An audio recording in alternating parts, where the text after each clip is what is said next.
গত শনিবার মাঝরাতে ভেঙে ফেলা হয় শাহবাগে প্রজন্ম চত্বর নামে স্থাপনা। সোশ্যাল মিডিয়ায় ছড়িয়ে পড়ে একটি ভিডিও। তাতে দেখা যায় বুলডোজার দিয়ে ভাঙা হচ্ছে স্থাপনাটি। অনেকেই এটি নিয়ে করেন নানান সমালোচনা। কেউ কেউ দাবি করেন চরম ধর্মীয় উগ্রপন্থী স্বাধীনতার স্মৃতি প্রতিবাদের প্রতীক মুছে দিতে চায়। আসলে কি এটি স্বাধীনতার স্মৃতি, প্রতিবাদের প্রতীক, নাকি অন্য কিছু?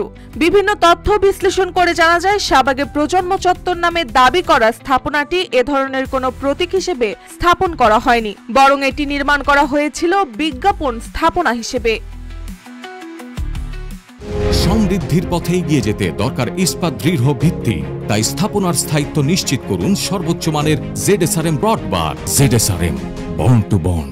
জানা গেছে 2008 সালে আওয়ামী লীগের সাবেক এমপি নুরুন নবী চৌধুরী শাওন সিটি কর্পোরেশন থেকে অনুমতি নিয়ে এখানে এই স্থাপনাটি নির্মাণ করেছিলেন। বিজ্ঞাপন প্রচারের জন্য বাণিজ্যিক উদ্দেশ্যে প্রথমে ওই জায়গা বরাদ্দ নিয়ে নিজ খরচে সেখানে স্থাপনা তৈরি করেন।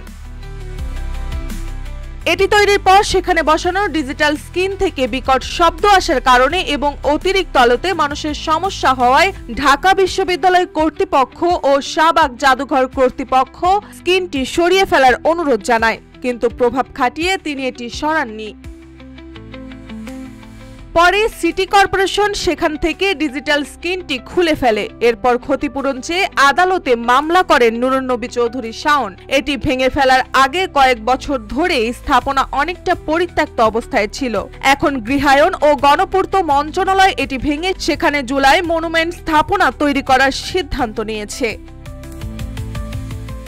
মার্জিয়া মৌ, রূপালী বাংলাদেশ।